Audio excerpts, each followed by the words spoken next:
It's so awful, isn't it?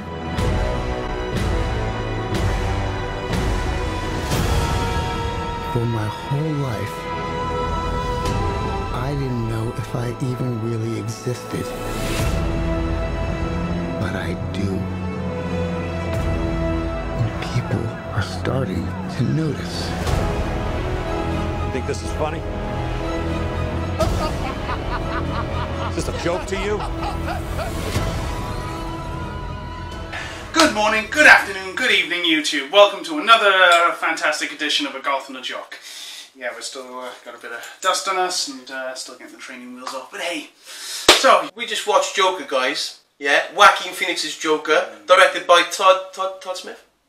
Todd Phillips. Directed by Todd Phillips. It's a two-hour film. It's a gritty character study of a man named Arthur Fleck. Arthur Fleck. Arthur Fleck. Whatever his fucking name is, you got the director wrong. Arthur Fleck, as he is disregarded by society. We do have to warn you guys, there are big, massive spoilers ahead. Yeah, okay, so, should we go? Do you want to press that spoiler button? Yeah, but it's just, ooh, I know. Just press it. And,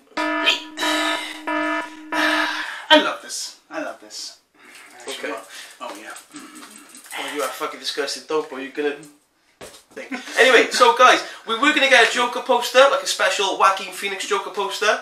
We didn't manage to get one. Do you know why? Because they don't actually send these posters out until... Well, after the film, apparently. Like 2 months after the film. We checked cinemas, we checked comic book shops, we checked DVD shops, no one had any. But we did find this. It's not actually working, so... Oh, you can do. Okay, there we are, so...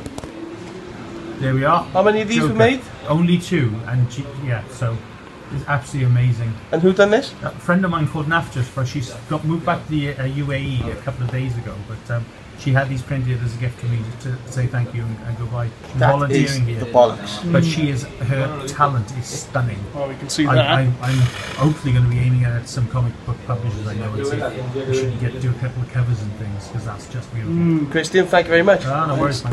Now that is a piece of art. Thank you, Christian, and the guys at Comic Book Guru. That's in St. David's 1, and there's tons of cool shit in there, guys. Check it out. Joker Fever. Yeah.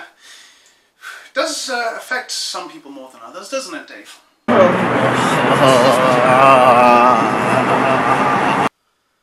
Anyway, Joker. What did you think of Joker, Rich? What a fantastic film. What a fantastic take on the actual Joker character itself. What I loved is the fact that it wasn't massive explosions and massive action. You know, the thing is, you can't really compare this film to a Batman Joker film, because it's purely about the Joker. It's just Joker. And what I loved as well is, unlike the chick killing joke where it was one bad day. I mean, yeah, you could see Joker was, on his way out, but it was that one thing that made him snap. This was progressive. This had a very Taxi Driver feel to the film. And you also feel like you could put yourself in Joker's shoes a little bit. Definitely. The film makes you feel sorry for him quite a lot, actually. You know, he's like portrayed as a little bit of a hero, isn't he? Yeah, because the thing is, they don't...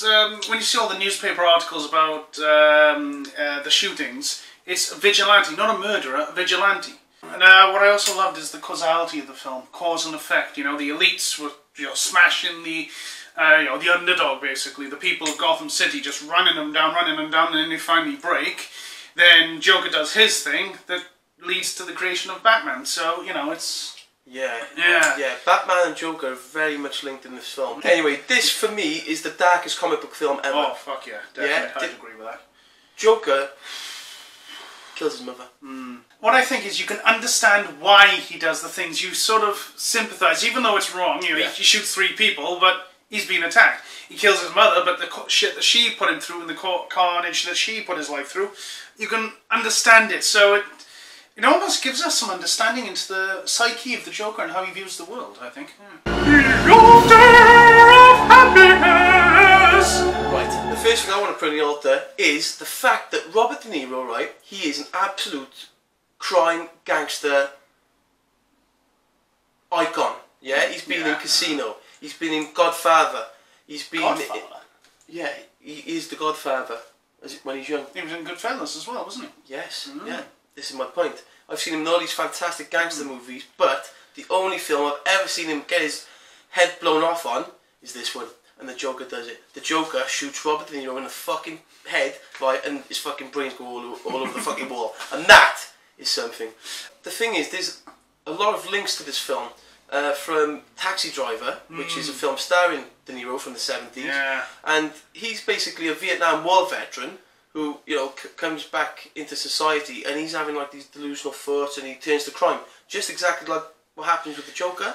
And also as well, Alter of Joy, Joker, well, Joaquin Phoenix, he plays at the beginning, Arthur Fleck is a happy clown, and he plays such a delightful happy clown. One of my favourite scenes of the film actually is when he's in a children's hospital and he's dancing to the sick children, and accidentally a gun falls out of his pocket, and he's just like shh to the kids, and it's really fucking sick, but at the same time it's like he doesn't have like a moral compass. Yeah. It just shows the gradualness of him turning from a guy trying to get by to a guy that just doesn't care anymore.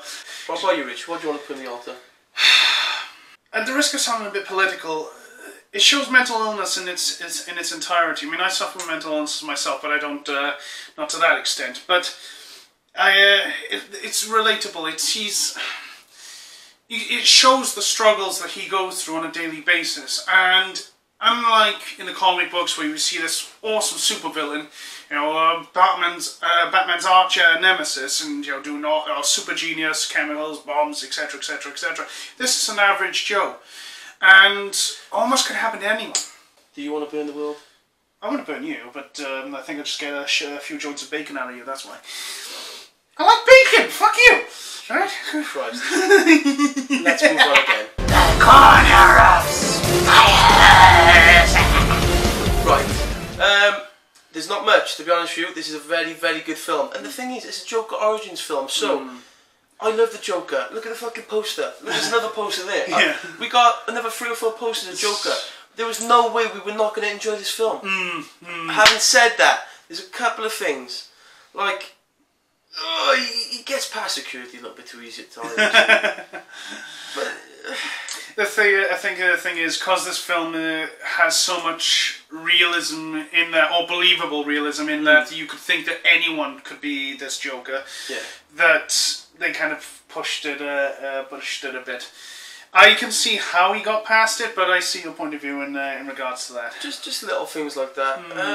But no, I enjoyed pretty much every second of it. And to be fair, I've watched it twice now, so yeah, it's fucking great. This is a bit of a nitpick. Didn't you hear what I said? Yeah. You watched it without me. It's a really good thing that I'm on. In IMAX. It is a really good thing I'm on medication. Otherwise, I'd be really fucking angry. And the best part is, I actually got an interview. You got an interview? Yeah, do you want to see it? Yeah, go on then. How do you think Joaquin Phoenix's Joker ranks in terms of Mark Hamill, Heath Ledger, etc.? Can't get better than Heath. I put him number 2. He was that was a good film, a very good film. But Heath Ledger, come on, what he did in that film was just brilliant. I completely agree. In my eyes, you can't get better than that. But that was up there, very good. Do you think he's better than Jack Nicholson? Yeah. I think he's, but I mean, come on, did you see that film?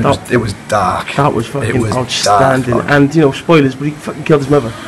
Well, I didn't. Well, when I seen the reviews on the internet, I knew it looked good, but I didn't think we were going to see anything like that in a comic film. No, I didn't have. It's brilliant. I'm a bit in shock, actually. Yeah, brilliant. Okay, great, James. Thank you very much. Thank you very much for your time. Cheers, mate. Thank you very much. Bye-bye. Thank you. Some strong opinions there. Wait a minute, didn't you get another interview tonight? Yeah. Okay, so what's your name, fella? Caleb Pocknell. Pardon? Caleb Pocknell. Hello, Caleb and David. I just got watching Joker. What did you think of the film? Oh, I didn't get let in. You didn't get let in? No. Why not? Bunch of bastards. Bunch of bastards. Oh. What cinema's that? Cineworld, just round the corner. Cineworld, just round the corner. Fucking wankers. Well, what's your name again? Caleb Pocknell. Kalo, sorry about that, mate. Maybe next time, yeah? Sorry, fella. I called him Kalo. Sorry, Caleb, because I know you're watching this. I'm sorry that happened to you as well.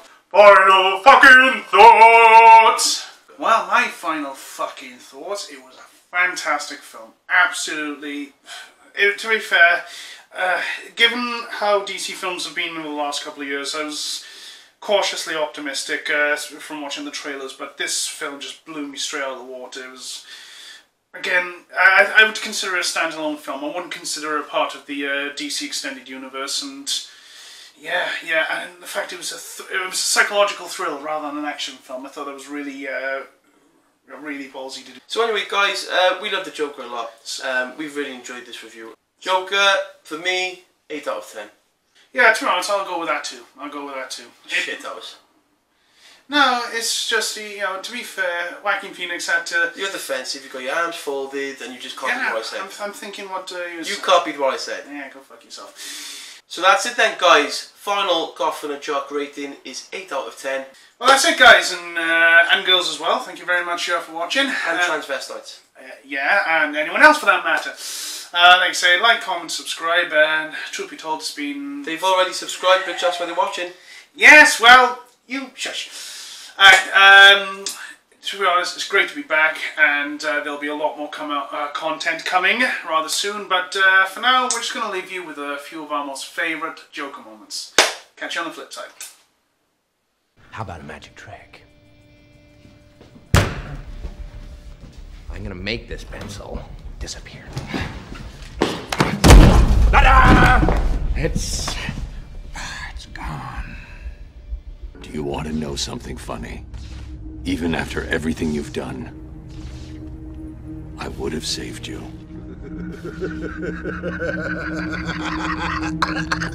You know, that actually is pretty funny.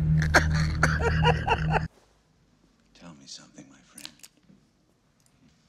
You ever danced with the devil in the pale moonlight? What? I always ask that of all my prey. I just like the sound of it. This reminds me of a joke. See, there were two guys locked in a lunatic asylum. And one night they decided they didn't like that anymore. They decided to escape. So they made it up to the roof, and there, just across this narrow gap, they see rooftops stretching across town, stretching to freedom. Now, the first guy, he jumps right across, no problem. But his friend, oh, no way. He's afraid of falling. So the first guy, he has an idea. He says, hey, I got this flashlight with me. I'll shine it across the gap between the buildings, and you can walk across the beam and join me. But the second guy says, what do you think I am, crazy? You just turn it off when I'm halfway across. Oh, excuse me.